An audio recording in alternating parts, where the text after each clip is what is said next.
Hello നമസ്കാരം, രാധാസോമിലി കിച്ചണിലേക്ക് എല്ലാവർക്കും സ്വാഗതം. അപ്പോൾ നമുക്ക് ഇന്നത്തെ കാറ്റത്തെ കിളിക്കൂടിൻ്റെ കഥ എന്ന് കേട്ടാലോ.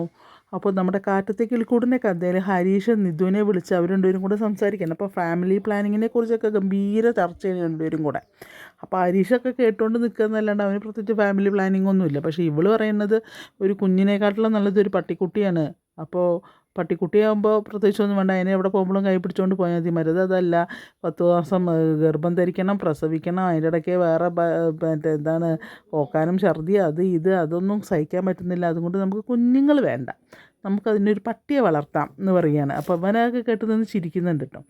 അതൊക്കെ കേട്ടുകൊണ്ട് നമ്മുടെ നിധുവിൻ്റെ ചേട്ടൻ പുറത്തുണ്ടാവും. ചേട്ടൻ വന്നിട്ട് അമ്മോട് പറയും, നിങ്ങൾക്ക് നാണുണ്ടോ തള്ളേ എന്ന് ചോദിക്കുക. അപ്പോൾ എന്താടാന്ന് ചോദിക്കുന്നുണ്ട്.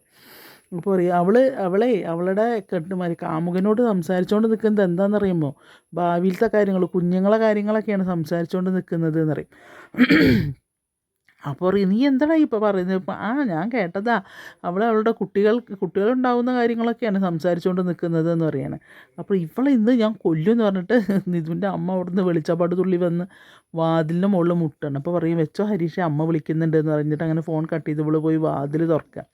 വാതിൽ തുറക്കുന്ന സമയത്ത് പറയും, എന്താടി നീ ആരോടാടി ഈ രാത്രി സൊള്ളുന്നതൊക്കെ. അപ്പോൾ പറയും, എന്താ അമ്മയ്ക്ക് എന്താ വേണ്ടത് എന്ന് വയ്ക്കുമ്പോൾ, നീ എന്തിനെക്കുറിച്ചാണ് ഈ സംസാരിക്കുന്നത്? നീ അത്രയ്ക്ക് വൃത്തികേട് പറയാറൊക്കെ ആയോ എടീ? നീ ഫാമിലി പ്ലാനിങ്ങിനെ കുറിച്ചല്ലേ എടീ സംസാരിക്കുന്നത് എന്ന് ചോദിക്കുകയാണ് ചങ്ങായി, അതായത് സഹോദരൻ. അപ്പോൾ പറയും, ഞാൻ സ്നേഹിക്കുന്ന എനിക്ക് ഭാവിയിൽ ഞാൻ കല്യാണം കഴിക്കാൻ പോകുന്ന ആളോട് അങ്ങനെ സംസാരിച്ചുകൊണ്ട് എന്താ ഇപ്പോൾ കുഴപ്പം എന്ന് ചോദിക്കുക. നിങ്ങൾക്ക് എന്തെങ്കിലും പ്രശ്നമുണ്ടോ അതിന്? ഞങ്ങളുടെ ഭാവി കാര്യങ്ങൾ സംസാരിക്കുന്നതിന് നിങ്ങൾക്ക് എന്താ പ്രശ്നം എന്ന് ചോദിക്കുക. പറയും, നിൻ്റെ ഭാവി കാര്യങ്ങൾ സംസാരിക്കുന്നത് ആട്ടങ്ങി ഒതുങ്ങി കഴിഞ്ഞു, അല്ലെങ്കിൽ നിൻ്റെ മുട്ടുകാലി ഞാൻ തല്ലി ഒടിച്ച് ഇതിൻ്റെ ഉള്ളിൽ ഇടും എന്നൊക്കെ പറയുകയാണ്. അപ്പോൾ അമ്മയുടെ കാര്യം നോക്കമ്മേ, അമ്മയോട് ഞാൻ എന്തിനെങ്കിലും വന്നിട്ടുണ്ടോ നിങ്ങൾ എന്നൊക്കെ പറഞ്ഞിട്ട് അവൾ വഴക്കുണ്ടാക്കുകയാണ്.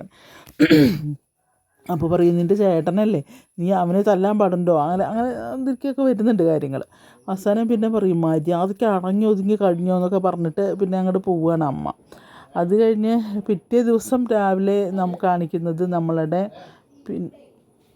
നമ്മളെ നിധിക്ക് സ്കൂട്ടറിൻ്റെ ടെസ്റ്റ് കൊടുക്കണമല്ലോ ലൈസൻസിന് വേണ്ടിയിട്ട്. അപ്പോൾ നിധിയും സുധീഷും കൂടെ അവിടെ ടെസ്റ്റ് നടത്തുന്നിടത്ത് വന്നിരിക്കുകയാണ്. അപ്പോൾ നിധിയോട് പറയുന്നുണ്ട്, ടെൻഷൻ ആവേണ്ട കാര്യമൊന്നുമില്ല. സുധീഷ് ഇങ്ങനെ പറഞ്ഞു കൊടുക്കുകയാണ്, ടെൻഷൻ ആവേണ്ട കാര്യമൊന്നുമില്ല, ആദ്യം നേരെ നീ ഒന്ന് ഓടിച്ചു. അപ്പോൾ ആരും എത്തിയിട്ടില്ല, എല്ലാവരും വരുന്നേ ഉള്ളൂ, RTO ഒക്കെ വരുന്നേ ഉള്ളൂ. അപ്പോൾ നീ ആദ്യം ഒന്ന് ഓടിച്ചിട്ട് വാറേ. അപ്പോൾ അങ്ങനെ അവൾ ഓടിച്ചിട്ട് വരുമ്പോൾ പേടിക്കേണ്ട, ഇനി അതാണ് ഇട്ടിരിക്കുന്നുണ്ട്, അതിൻ്റെ ഉള്ളിൽ കൂടെ എടുത്താൽ മതി, 1-2 തവണ ചെയ്ത് കഴിഞ്ഞാൽ ഇതാവുന്നുള്ളൂ, വീഴരുത് എന്നൊക്കെ പറയും. അപ്പോൾ അവളിങ്ങനെ ഓടിക്കുമ്പോൾ അവൾ കാല് കുത്തുന്നുണ്ട്. അപ്പോൾ കാല് കുത്തരുത്, കാല് കുത്താണ്ട് വേണം എടുക്കുക, അത്ര വലിയ കാര്യമൊന്നുമില്ല, പേടിക്കാനൊന്നും ഇല്ല എന്നൊക്കെ പറയുമ്പോൾ അവൾ പറയും, എനിക്ക് പേടിയാണ് സുധീഷ് എന്നൊക്കെ പറയുന്നുണ്ട് കേട്ടോ.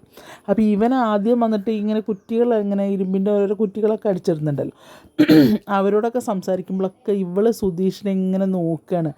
സുധീഷിനെ നോക്കുന്നത്, നിന്നെപ്പോലെ ഒരു ഫ്രോഡിൻ്റെ കൂടെ ജീവിക്കുന്നതിനേക്കാട്ടിൽ മരണമാണ് നല്ലതെന്നൊക്കെ അങ്ങനെ തലേ ദിവസം പറഞ്ഞ കാര്യങ്ങളൊക്കെ ഇങ്ങനെ ആലോചിക്കുകയാണ് കേട്ടോ അവനോട് സംസാരിച്ച്. പക്ഷെ അവളെ എത്രത്തോളം കെയർ ചെയ്യുന്നുണ്ടെന്നും അവൾ നോട്ട് ചെയ്യുന്നുണ്ട് കേട്ടോ. അങ്ങനെ അവിടുന്ന് പിന്നെ വന്ന് RTO വന്ന് വണ്ടി എടുക്കുകയാണ്. അപ്പോൾ ഓരോരുത്തരായിട്ട് എടുക്കുമ്പോൾ നിധിയുടെ പേര് വിളിക്കുമ്പോൾ നിധി ചെല്ലും. അപ്പോൾ സ്കൂട്ടർ എടുക്കാൻ പറയും. സ്കൂട്ടർ എടുത്തിട്ട് വരുന്ന സമയത്ത് അവൾ എന്ത് ചെയ്യും, ഒരു വണ്ടി ഇങ്ങനെ കുത്തി വെച്ച് എൻ്റെ മുകളിൽ കൂടെ വണ്ടി ഇടും. അപ്പോൾ പറയും, അത് ശരി, ഇത് ഒന്നും അറിയാണ്ടാണോ അപ്പോൾ ഇത് ഓടിക്കാൻ വേണ്ടി വന്നിരിക്കുന്നത് എന്ന് പറയുകയാണ്. അപ്പോൾ പറയും, ഇതൊക്കെ എവിടെ നിന്ന് വരുന്നടാ, പോയിട്ട് പിന്നെ വരാൻ വേണ്ടി പറയുന്നത്. അപ്പോഴേക്കും നിധി എന്നോട് പറയും, സുധീഷ് വന്നിട്ട് പറയും, നിധി എന്താ ചെയ്തത്, പിന്നെ ശ്രദ്ധിക്കണ്ടേ അത് എന്ന് പറയുമ്പോൾ, എനിക്ക് പേടിയായിട്ട് വയ്യ സുധീഷ്, എനിക്ക് കൈയും കാലും വിറയ്ക്കാൻ പറയുമ്പോൾ, എന്തിനാ എത്ര പേടിക്കുന്നത്, ഒന്നുമില്ല, ഞാൻ ഒരു അവസരം കൂടെ ചോദിച്ചു നോക്കട്ടെ, അവിടെ നിൽക്കുക പറയും. അങ്ങനെ അപ്പോൾ ജോസഫേട്ടനും ഇവരെ കൂടെ ഉണ്ട് കേട്ടോ. അങ്ങനെ അവിടെ വന്നിട്ട് അവരോട് കൈയും കാലും പിടിക്കുകയാണ്. അപ്പോൾ സാറുമാരുടെ കൈയും കാലും പിടിക്കുക. അപ്പോൾ സാർ ഒരു അവസരം കൂടെ തന്നെ, പേടിച്ചിട്ടാണ്. അപ്പോൾ എന്തിനാ പേടി, അതുപോലെയല്ല ഇപ്പോൾ എല്ലാ പെൺപിള്ളേരും വന്ന് ചെയ്യുന്നത്, എന്തിനാ പേടിക്കുന്നതിൻ്റെ ഇതില്ലല്ലോ. അറിയുമ്പോൾ സാർ അങ്ങനെ പറയരുത് സാർ എന്നൊക്കെ പറഞ്ഞാൽ ഇവരെ കൈയും കാലും പാവം പിടിച്ചിട്ട് ഒരു തവണയും കൂടെ അവസരം ചോദിക്കുക. അപ്പോൾ ഇതൊക്കെ ഇവൾക്ക് വേണ്ടി ഇവൻ ചെയ്യുന്നതൊക്കെ ഇവൾ നോക്കുന്നുണ്ട്. അങ്ങനെ വന്നിട്ട് പിന്നെ പറയും, ശരി ഒരു അവസരം കൂടെ തരാം, പക്ഷേ ഇതായി കഴിഞ്ഞാൽ പിന്നെ 6 മാസം കഴിഞ്ഞിട്ട് ഇങ്ങോട്ട് വന്നാൽ മതി കേട്ടോ പറയുമ്പോൾ, ശരി സാർ എന്ന് പറയണം. അങ്ങനെ നിധിയുടെ അടുത്ത് വരിക. നിധി എന്നിട്ട് പറയും, നിധി ഞാൻ ഒരു പ്രാവശ്യം കൂടെ ചോദിച്ചിട്ടുണ്ട്, നീ ഒരു പ്രാവശ്യം കൂടെ ചെയ്യ്, അത് കഴിഞ്ഞിട്ട് അപ്പോൾ നമുക്ക് ലൈസൻസ് കിട്ടും. അപ്പോൾ പറയും, ഇല്ല എന്നെക്കൊണ്ട് പറ്റില്ല, എനിക്ക് വയ്യ, എനിക്ക് പേടിയാണ്, ഇതൊന്നും എന്നെക്കൊണ്ട് പറ്റണ കാര്യമല്ല, ഞാൻ പോവാന്ന് പറയും. അപ്പോൾ പറയും, നിധി ഞാൻ പറയുന്നത് കേക്ക് എന്ന് പറയും. അപ്പോൾ എനിക്ക് പറ്റില്ല സുധീഷ്, ഞാൻ പോവാന്ന് പറഞ്ഞിട്ട് പോകുമ്പോൾ മറ്റേ ജോസഫ് ഉണ്ടല്ലോ ഇവൻ്റെ മുതലാളി, അയാളും അറിയും ഇതേ പോടും എന്നറിയണം. അപ്പോൾ പിന്നെ നിൽക്കും, ഞാൻ കൂടെ ചോദിച്ചോക്കട്ടെ അവളെ പിന്നാലെ പോകാൻ പറയും, നീ എന്താ നിധി കാണിക്കുന്നത്, ഇനിയിപ്പോൾ പോയിട്ടില്ലെങ്കിൽ പിന്നെ 6 മാസം കഴിഞ്ഞ പറഞ്ഞു, എന്നെക്കൊണ്ട് പറ്റില്ല, എന്നെക്കൊണ്ട് അത് സാധിക്കില്ല സുധീഷ് പറയും. പിന്നെ കൊണ്ട് തന്നെ അതിൽ പിന്നെ അങ്ങോട്ട് കയറുകയാണ് ദേഷ്യം. പിന്നെ തനിക്ക് എന്തിനാണോ പറ്റുക, തനിക്ക് എന്നെ ഇട്ടിട്ട് ഇങ്ങനെ ഇതാക്കാനല്ലേ തനിക്ക് പറ്റുള്ളൂ, താൻ വലിയ സ്വപ്നം കൊണ്ട് നടക്കുന്നതല്ലേ, ഒരു കൈ കൊണ്ട് ഡ്രൈവിങ് ചെയ്യുമ്പോൾ ഒരു കയ്യിൽ ഒരു കപ്പ് കോൾഡ് കോഫിയും പിടിച്ച് മഴയത്ത് ഡ്രൈവ് ചെയ്ത് പോകണം, വലിയ വലിയ സ്വപ്നങ്ങൾ, ആന ചേന കൂന എന്നൊക്കെ പറഞ്ഞിട്ട് താൻ ഒന്നും ചെയ്യുന്നില്ലല്ലോ. ഇങ്ങനെയൊക്കെ പേടിച്ച് ഓടിക്കഴിഞ്ഞാൽ പിന്നെ ഇത് ജീവിതകാലം മുഴുവൻ ഓടാനേ നേരമുള്ളൂ. ഓരോരോ സ്ത്രീകൾ കപ്പൽ വരെ ഓടിക്കുന്നു, ഫ്ലൈറ്റ് ഓടിക്കുന്നു, പിന്നെ പറത്തുന്നു, അതുപോലെ പല കാര്യങ്ങളും, ബസ് ലോറിയൊക്കെ ഓടിച്ചിട്ട് പോകുന്നതും. ഇതൊരു സ്കൂട്ടർ 2 കൈ കൊണ്ട് ഒരു സ്കൂട്ടറിൻ്റെ ഹാൻഡിൽ പിടിക്കാൻ വൈകിയ പിന്നെ താൻ എന്തിനാണോ ഇതാക്കാൻ നിൽക്കണം, അങ്ങനെ ഇങ്ങനെ പറഞ്ഞിട്ട് ഇവളെ ഇങ്ങോട്ട് കുറേ ചീത്ത പറയുന്നുണ്ട് ഇവളിങ്ങനെ കേട്ട് ദേഷ്യം. കാരണം ഇവൾക്ക് പതുക്കെ ചാർജായി വരികയാണ്. കാരണം ഇവനെന്തെങ്കിലും പറഞ്ഞു കഴിഞ്ഞാൽ അപ്പോൾ ചാർജാവും, അപ്പോൾ ചാർജായി വരികയാണ്. അപ്പോൾ ഇവൻ പറയും പിന്നെ എന്തിനാ പറ്റുക അങ്ങനെ ഇങ്ങനെയെന്നൊക്കെ പറഞ്ഞിട്ട് ഫുൾ വഴക്കാണ്. വഴക്ക് പറയുമ്പോൾ ഇവളിങ്ങനെ മിണ്ടാണ്ടിട്ട് അറിയും നിർത്തറിയണം. അത് പറയുമ്പോൾ എനിക്ക് പറ്റും, ഞാൻ ചെയ്യും, ഞാൻ കാണിച്ചു തരാം എന്ന് പറഞ്ഞിട്ട് അങ്ങനെ ഇവനോടുള്ള ദേഷ്യത്തിന് വീണ്ടും സ്കൂട്ടർ വന്നെടുത്തിട്ട് ഓടിച്ച് കാണിച്ചു കൊടുക്കുകയാണ്. അപ്പോൾ അവർ പറയാണ്ട് ഇതിപ്പോൾ ഇത് ആദ്യമേ ചെയ്താൽ പോരെ, എന്തിനാണ് പിന്നെ രണ്ടാമത് ഒരു ഇതിന് വന്നത് അറിയും. ഇപ്പോൾ പാസ്സായി ഇത് ലൈസൻസിൻ്റെ ഇത് കടലാസും കൊടുക്കും. അപ്പോൾ പറയും ഇത് ആദ്യം ചെയ്താൽ പോരെ എന്ന് പറയും. അപ്പോൾ അവൻ അവിടെ തന്നെ കൺഗ്രാജുലേഷൻ പറയുന്നുണ്ട് കേട്ടോ, നിധിനോട് കൺഗ്രാജുലേഷൻ എന്ന് പറഞ്ഞിട്ട് കൈയൊക്കെ കൊടുക്കുന്നുണ്ട്. അപ്പോൾ എല്ലാവരോടും താങ്ക്സ് പറഞ്ഞിട്ട് പോരുകയാണ്. അപ്പോൾ ജോസഫും ഉണ്ട്, അയാളിവിടെ ജോസഫ് ഏട്ടനല്ലോ ഇവൻ്റെ മുതലാളിയായ അവരും ഉണ്ട്.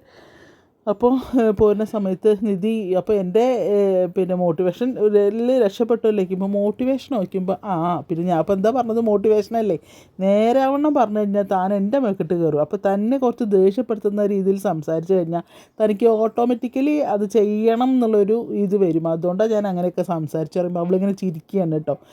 ഓക്കെ നിധി ഇവിടെ നിൽക്കും, ഞാൻ ATM ഒന്ന് പോയിട്ട് വേഗം വരാമെന്ന് പറഞ്ഞിട്ട് അങ്ങനെ അവളവിടെ നിർത്തിയിട്ട് ഇവൻ ATMക്ക് പോവാണ് കേട്ടോ. അപ്പോൾ അവൾ അപ്പോഴും അവനെ നോക്കുകയാണ്. കാരണം അവൾക്ക് വേണ്ടി എന്തിനും അവൻ റെഡിയാണ്. പക്ഷെ അവൾ ഒരിക്കലും പിന്നെ അതിന് നിന്ന് കൊടുക്കുന്നില്ല എന്നുള്ളതാണ് സത്യം.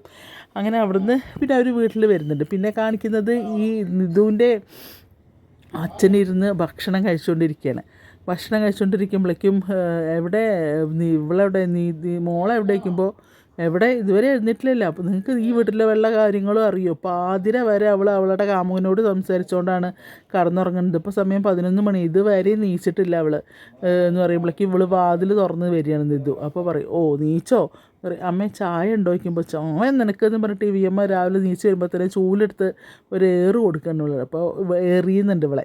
അപ്പോൾ അവളിങ്ങനെ വിചാരിക്കും രാത്രിയത്തെ ബഹളം കഴിഞ്ഞിട്ടില്ല, അത് തീർന്നിട്ടില്ല തോന്നുന്നു പറയും. അങ്ങനെ അവിടെ വന്നിട്ട് പറയും, മോളെ നീ എന്തിനാണ് ഇങ്ങനെ, ഞങ്ങൾക്കാർക്കും അവനെ ഇഷ്ടമല്ല, നീ എന്തിനാണ് അവനുമായിട്ട് ഇങ്ങനെ ഇതാക്കാൻ നിൽക്കുന്നത് നോക്കുമ്പോൾ, അച്ഛൻ നിങ്ങൾക്ക് ഇഷ്ടമല്ല വെച്ചിട്ട് എനിക്ക് ഹരീഷിനെ ഇഷ്ടമാണ്, ഞങ്ങളെല്ലാം ഒരുമിച്ച് ജീവിക്കേണ്ടത്, നിങ്ങളല്ലല്ലോ എന്ന് പറയും. അപ്പോഴേക്കും പിന്നെയും അവിടെ അടി. അപ്പോൾ പറയും ആ പയ്യൻ അവളുടെ ഏട്ടനെ എന്തുമാത്രം പിന്നെ അവൾ വലുതായിട്ട് വഴക്കിടുന്നുണ്ട്, അവനെ പിടിച്ച് തല്ലൊക്കെ ചെയ്യുന്നുണ്ട് എന്ന് പറയുകയാണ് അമ്മ. അപ്പോൾ പറയും അമ്മ ആദ്യം അവനെ നിലയ്ക്ക് നിർത്തുക, അവനെന്തിനാ എന്നെ തല്ലാൻ വരുന്നത്, പ്രായപൂർത്തിയായ പെൺകുട്ടികളെ തല്ലാൻ പാടില്ല എന്ന് നിയമമുണ്ട്, ഞാനൊരു കേസ് കൊടുത്തിട്ടുണ്ടെങ്കിൽ നിങ്ങളുടെ മകനെ പിടിച്ച് ജയിലിൽ കൊണ്ടുപോയിട്ടെന്ന് പറയുമ്പോൾ പറയൂ നീ ഇങ്ങനെ നാണം കെടുത്തുന്നതോടുകൂടി ഞങ്ങളെ എന്ന് ചോദിക്കുകയാണ് അമ്മ. അപ്പോൾ പറയും ഞാനാണോ നാണം കെടുത്തുന്നത്, നിങ്ങളുടെ മകൻ പിന്നെ നിങ്ങൾക്ക് നല്ല പേരല്ലേ ഇപ്പോൾ ഉണ്ടാക്കി വെക്കുന്നത് ഇവിടെ എന്നൊക്കെ പറയുന്നുണ്ട്. അപ്പോൾ പറയും അച്ഛൻ പിന്നെ എടി നിങ്ങൾ ഇങ്ങനെ കടന്ന് ബഹളം വെക്കല്ലേ, നിങ്ങളിങ്ങനെ ഇവിടുത്തെ ഓരോ പ്രശ്നങ്ങൾ നാട്ടുകാർ പറഞ്ഞു തുടങ്ങിയിട്ടുണ്ട് കേട്ടോ, ഇവിടെ ഏതു നേരം അടിയും വഴക്കുവാണെന്ന് നാട്ടുകാർ പറയുന്നുണ്ട്, നിങ്ങൾ ഒരു സ്വൈരം താന്ന് പറയും. അങ്ങനെ 1-2 പറഞ്ഞ അമ്മയും മകളും കൂടെ വഴക്കായി ഇവളുടെ ഫോൺ. അപ്പോൾ ആ സെക്കൻഡിലാണ് ഹരീഷ് വിളിക്കുന്നത്. അപ്പോഴേക്ക് ഹരീഷ് വിളിക്കുന്ന സമയത്ത് ഇവളുടെ കയ്യിൽ നിന്ന് ഫോൺ തട്ടിപ്പറിച്ച് വാങ്ങിയിട്ട് ഇവർ നിലത്തെറിയുക. അമ്മ താ പറഞ്ഞ് വിളിക്കുന്നുണ്ട്, അപ്പോഴൊന്നും ഇവർ കൊടുക്കില്ല. അങ്ങനെ ഇവളെ ഫോൺ നിലത്തെറിഞ്ഞ് പൊട്ടിക്കുകയാണ്. എന്നിട്ട് പറയും പിന്നെ നീ എങ്ങനെ ഞാൻ അവനോട് സംസാരിക്കേണ്ടതെന്ന് അറിയാം. അങ്ങനെ അവൾ ആ സങ്കടത്തോട് കൂടിയിട്ട് പോവുകയാണ്. അപ്പോൾ പറയും അച്ഛൻ പറയും ഇവിടെ ഇരുന്നിട്ട് ഒരു വായ ചോറ് മര്യാദയ്ക്ക് കഴിക്കാൻ പറ്റുമോ എന്ന് ചോദിക്കുമ്പോൾ അമ്മ പ്ലേറ്റൊക്കെ തുറച്ച് വെച്ചിട്ടുണ്ടാവും. അങ്ങനെ അമ്മയും അച്ഛനോട് വെക്കുമ്പോൾ അവൾ ആ ഫോണും കൊണ്ട് അകത്ത് പോയിട്ട് പിന്നെ അതിങ്ങനെ ശരിയാക്കാൻ ശ്രമിക്കുകയാണ്, കുറേ പ്രാവശ്യം ശരിയാക്കാൻ ശ്രമിക്കുകയാണ്. പക്ഷേ ശരിയാവില്ലല്ലോ, എറിഞ്ഞ് പൊട്ടിച്ച ഫോണല്ലേ അത് കഴിഞ്ഞ് പിന്നെ അച്ഛൻ കാണാൻ പ്ലേറ്റ് നക്കി ഇങ്ങനെ നിൽക്കുന്നത് കാണാം. പിന്നെ കാണിക്കുന്നത് നമ്മൾ പിന്നെ അപ്പോൾ അത് കഴിഞ്ഞപ്പോൾ നമ്മളെ നിധി ഇവിടേക്ക് പോകണം, ഓഫീസിലേക്ക് പോവുകയാണ്. ഓഫീസിൽ പോകുന്ന സമയത്ത് അപ്പോൾ ഓഫീസിൽ പോകുമ്പോൾ ഈ നിധുവിൻ്റെ ഏട്ടനും പിന്നെ ഒന്ന് രണ്ട് ചങ്ങാതികളും കൂടെ അവിടെ ഇരുന്ന് ഇങ്ങനെ സംസാരിക്കുന്നത്. അപ്പോഴാണ് ഈ നിധി അങ്ങോട്ട് വരുന്നത്. നിധി വരുമ്പോൾ പറയും നിൽക്കട ഒരു തമാശ കാണിച്ചു തരാമെന്ന് പറയാണ്. അപ്പോൾ ഇവിടെ അവിടെ വന്നിട്ട് ഇവരെ മൈൻഡ് ചെയ്യേണ്ട ബസ് സ്റ്റോപ്പിൽ അവിടെ ഇങ്ങനെ നിൽക്കുന്നുണ്ട്. അപ്പോൾ ഈ ബസ് സ്റ്റോപ്പിൽ ഒന്ന് രണ്ട് പേര് ഇരിക്കുന്നുണ്ട് കേട്ടോ. അപ്പോൾ ഇവിടെ നിന്നിട്ട് അറിയാം അഞ്ജലി എന്ന് വിളിക്കുകയാണ് ഇവിടെ അവിടെ നിന്നിട്ട്. അപ്പോൾ ഇവിടെ മൈൻഡ് ചെയ്യില്ല, ഇവിടെ ഇങ്ങനെ കേൾക്കാത്ത പോലെ നിൽക്കുന്നുണ്ട്. പിന്നെയും വിളിക്കുന്നുണ്ട് അഞ്ജലി എന്ന് വിളിക്കുന്നുണ്ട്. അഞ്ജലി വിളിക്കുമ്പോൾ ഇവളിങ്ങനെ ചുറ്റും നോക്കുക, പറയാം നിന്നെ തന്നെയാണ് വിളിക്കുന്നത്, നീയല്ലേ 5 ആണുങ്ങളെ കൂടെ അവിടെ കഴിയുന്നത്, അതുകൊണ്ടാണ് നിനക്ക് അഞ്ജലി എന്നുള്ള പേര് എന്ന് പറയും. അപ്പോൾ ഇത് കണ്ടുകൊണ്ട് നമ്മുടെ ഹരീഷിൻ്റെ വർക്ക്ഷോപ്പിലുള്ള ആ പയ്യനും കാണുന്നുണ്ട്. അപ്പോൾ ഇവനും മറ്റേ ഈ നിധുവിൻ്റെ ചേട്ടനും ഈ 2 ചങ്ങാതിമാരും കൂടെ അവളെ അടുത്ത് പോയി നിന്ന് കളിയാക്കുന്നത് ഈ പയ്യൻ കാണുന്നുണ്ട്. അപ്പോൾ ഇത് ഞാൻ ഹരീഷ് ചേട്ടനോട് പറഞ്ഞിട്ടേ കാര്യമുള്ളൂ പറഞ്ഞിട്ട് അവൻ തിരിച്ച് സ്കൂട്ടർ വിടുകയാണ്. അങ്ങനെ അപ്പോൾ പറയും നീ നിനക്കെങ്ങനെ ഇവളുടെ പേരറിയാം എന്ന് ചോദിക്കുകയാണ് അവനോട് മറ്റവന്മാർ 2 പേരും കൂടെ. അപ്പോൾ പറയും ഇവളെ വീട്ടിൽ 5 ആണുങ്ങളെ കൂടെയാണ് ഇവൾ കഴിയുന്നത്, അതുകൊണ്ട് ഇവളുടെ പേര് അഞ്ജലി എന്നാണ് എന്നൊക്കെ പറയും. അപ്പോൾ നിങ്ങൾ എന്ത് തോന്നിയാസാടാ പറയുന്നത് എന്ന് വെച്ചിട്ട് ഇരിക്കുന്ന ബസ് സ്റ്റോപ്പിലിരിക്കുന്ന 2 ആൾക്കാർ കൂടെ അങ്ങോട്ട് ഇറങ്ങി വരുന്നുണ്ട്. അപ്പോൾ അമ്മാവനറിയില്ല അഞ്ജലി എന്നാണ് പേര്. അങ്ങനെ ഇവളെ പരിഹസിച്ച് അങ്ങനെ നാണം കെടുത്ത് അവിടുത്തെ 5 ആൾക്കാരുടെയും കാര്യങ്ങളൊക്കെ നോക്കി ഇരിക്കുന്നവളാണ്, അപ്പടിയാണ് ഇപ്പടിയാണെന്നൊക്കെ പറയും. അങ്ങനെ അത് കേട്ടിട്ട് നിധി തിരിച്ച് വീട്ടിലേക്ക് തന്നെ ചെല്ലുകയാണ്. വീട്ടിലേക്ക് ചെല്ലുന്ന സമയത്ത് കാണാൻ നമ്മൾ നികേഷ് കാണും. ഇവൾ തിരിച്ച് വീട്ടിലേക്ക് ചെല്ലും, കരഞ്ഞും കൊണ്ടാണ് ഓടി ചെല്ലുന്നത്. അപ്പോൾ നികേഷ് ചോദിക്കും എന്താ പറ്റിയത് എന്ന് ചോദിക്കുകയാണ്. എന്താ അടുത്ത് എന്ത് പറ്റി എന്ന് ചോദിക്കുന്നുണ്ട്. അപ്പോൾ ഒന്നും മിണ്ടുന്നില്ല. അപ്പോഴേക്കും നികേഷ് വിളിച്ചത് സുധീഷേട്ടാ ഇതാ പിന്നെ അങ്ങനെ സുധീഷും വരുന്നുണ്ട്. അപ്പോൾ സുധീഷും ഉണ്ട് അവിടെ, സുഭാഷും ഉണ്ട്. അപ്പോൾ സുധീഷ് ഓടി വരുമ്പോൾ എന്താ കാര്യം നോക്കിയിട്ടുണ്ട്. അപ്പോൾ എന്താ കാര്യം എന്നുള്ളത് ഇവൾ പറയുന്നില്ല, ഇവളവിടെ ഇരുന്ന് കരയാണ്.